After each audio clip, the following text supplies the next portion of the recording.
if you have any questions, these are the people to ask them. I should like to introduce the panel. If you wouldn't mind raising your hand and giving a wave to everyone so we know who we're talking about. First of all, we've got Professor Jeff Green. He's from the University of Sheffield here, and he's project lead and is currently teaching bacteria to eat grass. You might have thought the cows were doing it well enough, but if you want to ask more about that, you can get in touch with him. On the panel here, we also have Douglas Bruce-Kell. Douglas is a British biochemist and a professor of bioanalytical sciences from Manchester. So he's come a long way for this, across the Pennines. We've also got Dr. Robert Mecken, who's from Sheffield Uni, but will be going to Manchester shortly. You're particularly interested in the contexts and the processes of knowledge and how we disseminate these things in biology. We also have Dr. Esther Karan. You're a microbiologist from the University of Sheffield. She has spent the last couple of years studying the social life of bacteria. I'm looking forward to finding out what that means and how bacteria change their appearance according to the environment that they're in. And finally, we've got Dr. Alan Goddard. There we are. He's a senior lecturer in life sciences at Lincoln. He is currently involved in collaborations between industry and academia, exploring the potential of high-value chemicals produced by bacteria. Would you please give them a warm welcome? So we're going to try and keep this informal. We've called this session, well, we're talking about the unseen, and that's very, very fitting because for a start we don't often see what's going on in the labs, and we don't see what's going on at the scale of bacteria, things that are that small. If you have any questions at any point, please just raise your hand, shout at me or whatever, and we'll try and get these people to answer. But tell you what, can we start with you, Jeff, because you were in the film there, and you say that the phrase you were talking about was like a factory. What makes a bacteria perfect as a factory? I'm not certain what makes it perfect as a factory, but there are a number of features of bacteria that can be useful in terms of trying to make useful products, chemicals, biofuels, in a very sustainable way. So at the moment, much of what we see in the world relies upon fossil fuels, and those are a kind of non-renewable resource. They are finite, but we can use bacteria and yeast cells as well to produce chemicals that can sustain our lifestyles in a very sustainable way. So we can take feedstocks, which are currently waste products, and convert them into useful things. And so bacteria might not be the perfect cell factories, but we're certainly working towards making them better, and that's part of what CBMNet's trying to do. Which made little bits of isobutene, which is what's in natural rubber, and in 6 months they got it up to 60 grams a litre. So the power of the techniques comes from the fact that you actually know what you're doing. Yes. And of course, one of the reasons why we're doing this artwork, this mural, is to talk about actually trying to get the chemicals out of the cells. So all these people work in some way on the boundaries of these cells. Would you actually like to tell us a little bit more about that? Can I come to you, please, Esther, because I just loved your biog of saying that you're studying the social life of bacteria as well. Yeah. What does it mean to be studying the social life, and how is that useful for making these technologies work? That wasn't her, that was the microphone. It's okay. Yeah. So when I was studying in university, I tended to think of bacteria as very lonely organisms. We are taught that they are single-celled, they live on their own, they cause disease. So this is the kind of opinion that we have. But when I came in to do my research, I found that bacteria are not like that at all. They actually rely on each other, and they can form little groups. So they rely on their friends almost in order to overcome things like environmental stresses. So if it becomes too hot or too cold or even too salty, what happens is that these bacteria huddle together in little groups. They try and make most out of this stressful environment that they are put in. So they're quite social, very different from what we're all taught at school. And when we talk about social in this case, it is that they're doing it chemically across these membranes, I guess. Yes, so one way that they recognize that there are others like them around themselves is that they produce these molecules, these chemical molecules called form sensing molecules. and they produce that from within the cell and secrete it outside. And once there are enough molecules, they talk to each other, and they start producing little fingers and hands on the surface that they hold on to each other. And I'd like to think of it as if they're giving each other a hug. So they hug each other and sit in this little social colony, if I can call it. And I've been studying that really. How do you feel knowing that we're all covered in bacteria holding hands at this very minute? How lovely. Well, if we're talking about exporting things across these membranes, can I come to you, Alan, for a second? Because some of these things that we're exporting, and particularly when we genetically modify them, we're talking about the phrase we have in your biog here is high-value chemicals. Tell us more. Like, are we going to get gold? What are we talking about here? There are bacteria which will eat metals, for example. So you could, in theory, there's something called bioremediation, where if you've got a spill of heavy metals or oil or something, you can use bacteria to basically eat those, and then you can gather the bacteria and extract the products from those. But my research is more based around kind of the more fundamental things we use day to day. So biofuels is one of the examples. So you all know that you put petrol or diesel into your car. You've probably all heard of bioethanol. So you can use ethanol in a mixture to power your car. And ethanol is actually a really inefficient way of powering your car. Something like butanol is far better. The problem we have is that ethanol, you can make it in yeast, and you can make it up to about 18%. So if you've ever had Japanese sake, which comes from fermented rice, it gets about 18% alcohol. Butanol, you can only get to about 2%, and the cost of making all these fuels is the extraction process. So when the bacteria have made them, got them outside the cell, you then have to get them out of the slurry that the bacteria are in. So ethanol is really cheap, butanol is really expensive. And butanol is toxic to these cells, as you'd expect. It's quite a nasty chemical. So we're working with some companies to try and optimise how the cells make the butanol, how they export it, so then the extraction becomes cheaper, so then the fuel you buy becomes cheaper. So biobutanol, they've just opened a plant in America as a test case to show it's commercially viable, but it always competes for the price of oil.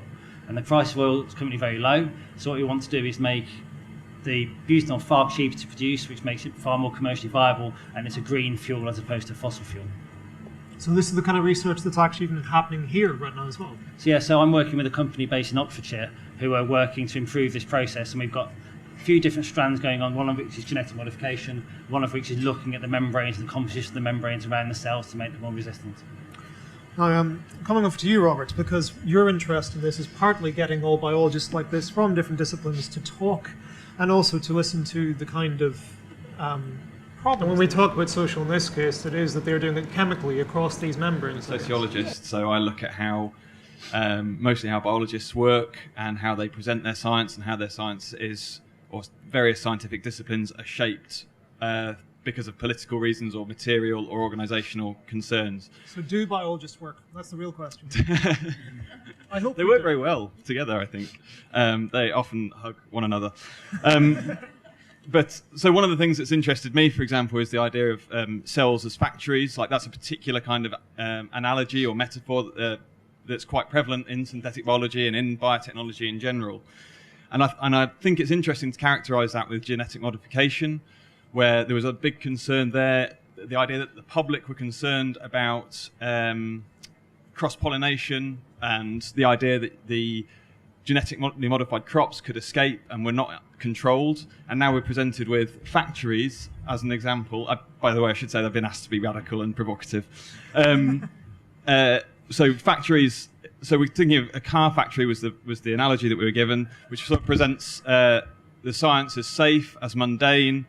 We're producing chemicals, compounds that already exist, and it's implicitly beneficial to our society.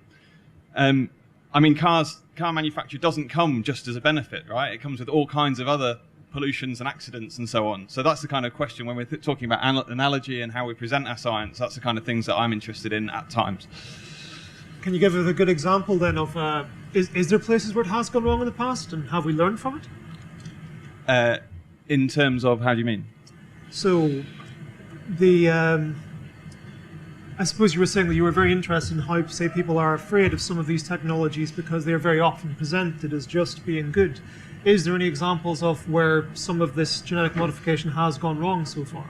I don't come at the question the way that you've come at it, I think. I'm not interested in whether things are right or wrong, or they've done well or badly. I'm interested in how things work. So you don't look at a photosynthetic tree and say it's doing photosynthesis wrong. Yeah. You look at society. So I look at society and I look at how it works.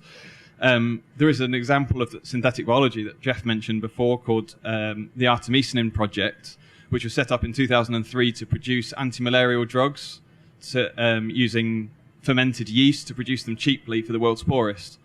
That was the original promise, but the factory was sold earlier this year, so it was scaled up with Sanofi Aventis, a big pharma. There was a huge investment from Bill and Melinda Gates Foundation of $50 million. But over this period of time, the synthetic biology promise of delivering cheap drugs for the world's poorest has sort of been eroded and, in fact, not realised because they've had to sell the factory because there weren't the market forces weren't conducive to producing antimalarials in this particular way. So what we're really seeing here is that biology does not exist in isolation. It is interacting with the real world and economics and things like that here. Absolutely. Yeah. Well, I could have a ton more questions for these guys. Before I get another ride at them, if anybody has any, please raise your hand. We've got lots of microphones around here. We want to see the kind of things people in Sheffield want to hear as well. Go for it. So, by and large, that's not been the case. There were early proposals, for instance, to make genetically engineered proteins in the milk or eggs of farm animals. It didn't work, basically, so nobody's doing that. There are much more thoughts of making plant-derived chemicals. So there's a famous example, so-called purple tomatoes. People at the John Innes Centre in Norwich developed ways to increase the amount of chemicals called anthocyanins that are in stuff like beetroot in these tomatoes, so they were purple rather than red, and they fed these things to mice that were prone to cancer and put the equivalent of 17 human years, 40 days on the life of these mice. So clearly the things were good for you, but you're not allowed to grow them in this country, but currently they would be grown as tomatoes, not as bacterial versions of purple organisms. And while the legislation is such preventing it, it's probably going to happen in Canada, so we will have to re-import the things to us so that we can have the benefits of living longer by eating healthy purple tomatoes. But that's the way it is. But that's an example. So some things make sense to be made in organisms other than bacteria and yeast and fungi. But other things perhaps less so. They're more sensibly made in the organisms they're normally made in. I think my favourite example of one of the ones made in organisms, if you haven't heard of this, please look it up, it's great fun. It's called spider goat. It was a goat which would make spider silk protein in its milk. They called it silk milk. Is that not incredible? It always makes me imagine that milking it, you get something like cheese strings out the other end. Really rather vicious. Boy, hands up, who would like to try these purple tomatoes if they were given a chance? And who thinks it's repellent and wrong and possibly taste awful? Hands up if you're indifferent. Indifferent people don't often put their hands up, actually. It's part of being indifferent. But, well done. Have we got any other questions from the floor? I'd like to also feed into that question, if possible. Yes. There's another reason why I don't personally see this technology moving towards animals and plants, because plants, for instance, have a season where they might be able to produce the protein that we have engineered either in their flowers or in their fruits, and that involves a waiting period, and also the same in animals. So essentially, when you're thinking of moving the genetically engineered protein from a microorganism to a plant or an animal, what we are saying is that we have to wait longer to get to that protein that we are interested in, rather than getting it within 20 minutes, say, from a bacterium. So that's the reason why I think that this technology won't go in that direction. Yeah, I think those are good points, and I think also we've still got a lot to learn at the microorganism level before there's any large-scale movement into higher organisms. And you could look at, say, animal cells rather than animals. So there are kind of various cell lines that are massively beneficial, and many therapeutic proteins that are used in all kinds of treatments, especially for cancers. Antibodies are made by animal cells in culture. So they're not animals, but they are animal cells that have been given the ability, or have the ability, to propagate in a similar, not exactly the same, but in a similar sort of way to a bacterial or a yeast culture. So I think that we still have a lot to learn at the microbial level, and as has already been said, there are lots of advantages in kind of using these microbes because you don't have things like, what's the season or maturity times. You can do things rapidly, which I guess kind of links back to something that was said earlier on. Partly because of the relative simplicity of microorganisms, and I think we all agree that they're not simple overall, but the relative simplicity allows you to maybe understand more and therefore be a bit more rational about your progress, so things don't take decades, they can potentially take months. It does seem that there is legislation around these things as well, though. Like, it seems to be tricky, and you have to get different hoops to jump through for each different type of organism. I'm just thinking that I was aware in the news, you may have heard it a couple of, maybe about a year and a half ago. There were some people on Kickstarter trying to genetically engineer plants to glow in the dark, so we wouldn't need as many streetlights. Their intentions were well-founded, they were very interesting as a way of cutting down for the need of electricity. But yeah, it was quashed pretty heavily. I believe it was stopped. Does anybody know any more about this? This might be... No? The related thing I know about is the only GM organism you can actually buy, the only GM animal you can buy, are called glowfish, and they're made in California. And they're basically zebrafish, which people have put fluorescent proteins into, and you can buy all the different spectrum of colours of fluorescent fish now and buy them from the swim around your fish tank. I think it's restricted to America.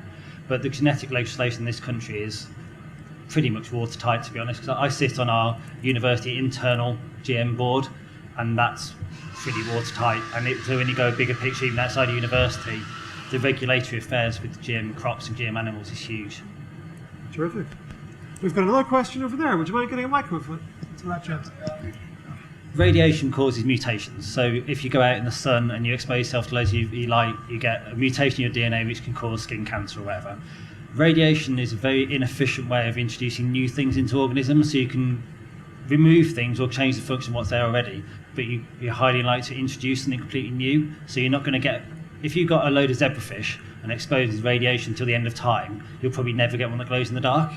It's such a targeted new thing, but you could make it have different additional features. And one of the, I'm going to say old-fashioned, as in I did it in my PhD, ways of mutating bacteria is just expose them to UV light and see what you get at the end of it and select based on what you want. So it's a very quick, efficient way to find things, but now we've got whole genome sequencing and we know what's going on with each organism. It's kind of passé now, I think.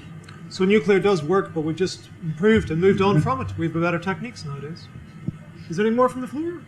So these molecules that I talked about, quorum sensing molecules, it's a type of a language that the bacteria use to communicate amongst themselves, but they also have different versions of these chemical molecules that they can use to communicate, for instance, with archaea or with other cyanobacteria or even yeast. And so there is literature that says that yeast and bacteria now communicate with each other. And now what the direction that the research is moving in is that we are trying to see if there is a third kind of a language. So one language to talk amongst themselves, another language to talk amongst other microorganisms. And there's also, now we are trying to see if there is a third language that allows them to talk to higher organisms, like humans, for instance. So it's very much at the forefront.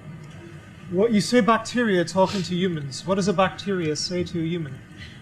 It says, give me more iron, for instance. Please elaborate. That's a good story. Yeah, tell us more. Taking that further, there's an example based exactly on these things where other organisms talk to the bacteria and say, I don't want you.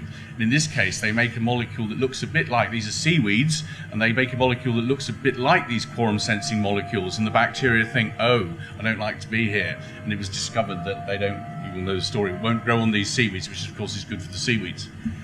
So they've essentially hijacked the language of the bacteria to interfere with them to get rid of them. So does that answer your question okay? Because this is a very fascinating side of science, because if we can learn these languages, I suppose the next step is that we can talk back, as it were. Absolutely, and control what response that we want the bacteria to give us, definitely. It's blue sky thinking. What would you like to say in these situations? What is the hope that you have for these communications? Well, can I Of course, just yeah. I was just going to mention that if the title was The Fear of the Unseen, and in some ways, biofilms are something to be slightly scared of. Yeah. So all of these kind of communication models that molecules that are being exchanged within these communities of bacteria are being studied by many people, with the hope that if you can interfere with that communication process, so the bacteria can't talk to each other anymore, that could be a source of new types of treatments for various diseases, which are dependent upon the bacteria getting together and acting as a community. So there are many types of infection where an individual bacterium on its own, acting on its own, cannot cause a disease. But when they all get together and act as a group, producing toxins and things that make you ill, if you could interfere with that by blocking these communication channels, if you like, that could be a great step forward. So there's lots of research going on in that area. Do you think that's true? Yes, I think it's absolutely true, actually. And such treatments have already started, because now that we know that bacteria can almost hug or hold hands and to form this group and then mount an attack, we can interfere with that holding of hands or of the bacteria getting into little groups. So one of the cases in point is that when people have cystic fibrosis, the reason why it flares up or it becomes worse is because you have bacteria called Pseudomonas that infect them and form these little groups and mount an attack. So now the therapy for cystic fibrosis includes inhalation of an enzyme called DNase, because these little hands that bacteria use to hold each other, that research has found out is made up of DNA, so extracellular DNA. So now patients are being prescribed that they inhale this protein or this enzyme that breaks down DNA, and then as a result, these little bacterial groups are sort of scattered now, and the existing therapeutics can actually treat them. So it's actually in use now. We're stopping bacteria ganging up on us. What a wonderful idea. Actually, there was a couple of terms there. Actually, I'd love you to tell us a wee bit more about. I heard biofilms. Can you tell us more what those are? And can you tell us, what is actually involved in a hug from a bacteria? And do I want one when I feel sad? Definitely. A biofilm is exactly what the word says. It's a living film, therefore it is a biofilm. And the way that these films form is that bacteria produce sticky molecules. So basically they produce glue, and they secrete them out of their cell membrane into the extracellular environment, and then use that as basically superglue. Superglue is what I'm looking for. They use it as superglue to stick onto surfaces. So, and they form layers, and it becomes a living film. Yeah, they're really complex structures. They can be communities of all kinds of bacteria and other organisms in there, and they can have channels in them, so nutrients can flow through them. And many of the substances that they excrete to kind of attach to surfaces and form the biofilms, they can be polymers of sugar molecules, some of which are used in face creams and all kinds of things to kind of make us feel better or look better. They can include DNA, which is a very important part of a biofilm, and also proteins. And so the idea of kind of the binary link, that's kind of one bacteria held close to another bacterium, it's more complex than that, because they all live inside this great kind of matrix of polysaccharides and DNA and protein, and so they're interacting in a more complex way than a kind of one-to-one Does that make sense? relationship. Yeah. Brilliant. Are we getting more? That's a fascinating area, because so far I've talked about how harmful they are, as in cystic fibrosis, they worsen the disease. But then going back to my previous statement that I said, huddling into these little groups help the bacteria to overcome the stress that they might face in a situation. So at the moment, there is a project that I'm working on that is looking at all these clusters of bacteria that is helping to treat wastewater, for instance. So all the toxic molecules that are in wastewater can be degraded in a biological sense if we use these little colonies, group of friends. Does anybody got anything else to add? Any examples they particularly like? Yeah, I think there are many potential applications of biofilms. You know, we hear about the bad ones where something might be attached to a catheter and things, but they can be really useful and could be developed in a way to kind of in bioremediation, in kind of taking the toxic elements out of, for example, wastewaters and other waste streams. So that's really a good application of biofilms. But then biofilms exist in healthy situations as well, you know. So for every one of us, there are 10 times, at least 10 times more bacterial cells in and on me than there are human cells. I am mostly bacteria, and so are you. And they perform a really useful role because you're healthy, and they help to protect you from the more harmful bacteria. And as part of doing that, they're colonizing surfaces, be it your skin or your intestine, and forming biofilms is all part of that. So they are really important things. Just like to make a small point about promises and biotechnology, because biotechnology often makes a lot of promises about the goods that it will deliver, and at the moment we're seeing a lot of sustainability and the recycling of waste, and this what's called the circular economy, where we'll reprocess waste issues. That's kind of how it's being positioned at the moment. But we know from the Human Genome Project, which was supposed to deliver huge health benefits for us, that in fact what we learned as much as anything is that the genome is much more complicated and much more reactive to its environment than we previously thought it was. So when biotechnology is making promises, we need to just treat them with a little bit of caution in terms of their potential. Is there anything you have particular hope or skepticism for? I don't personally have any issue. I'm looking at a historical case study of the Human Genome Project and applying that to what we're talking about today. Cool.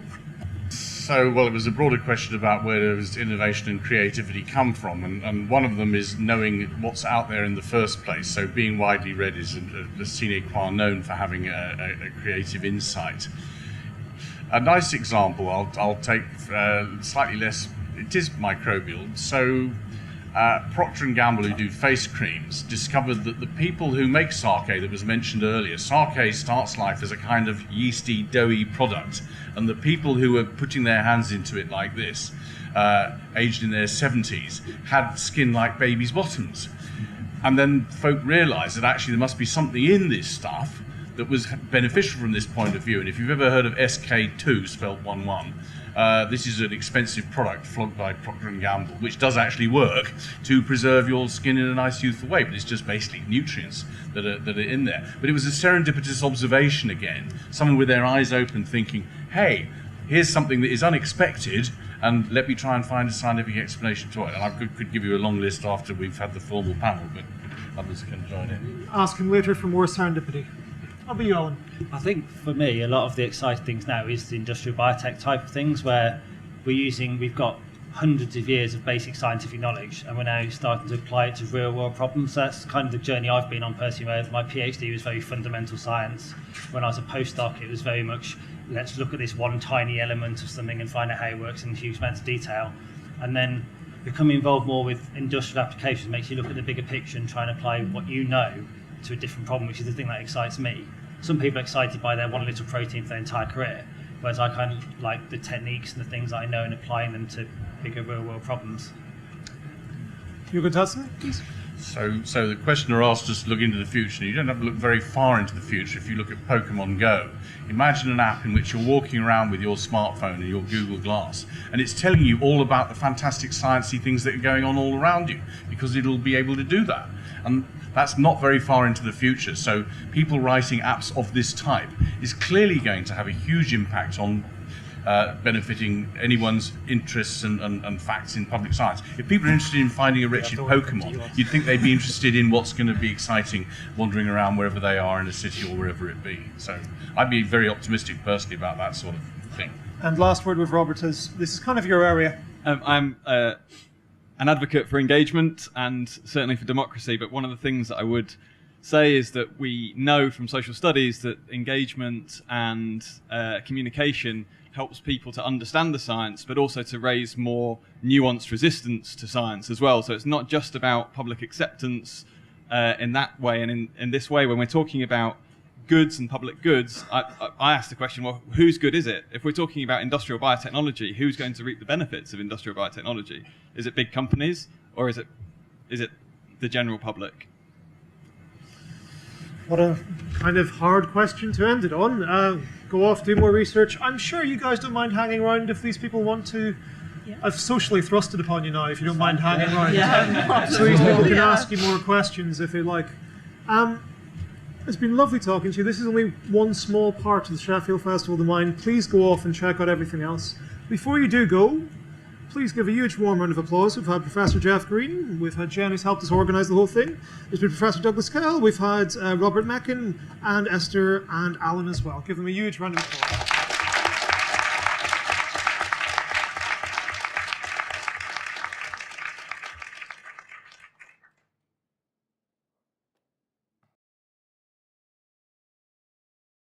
This observation again, someone with their eyes open thinking, hey, here's something that is unexpected, and let me try and find a scientific explanation to it. And I could give you a long list after we've had the formal panel, but others can join in. Ask him later for more serendipity.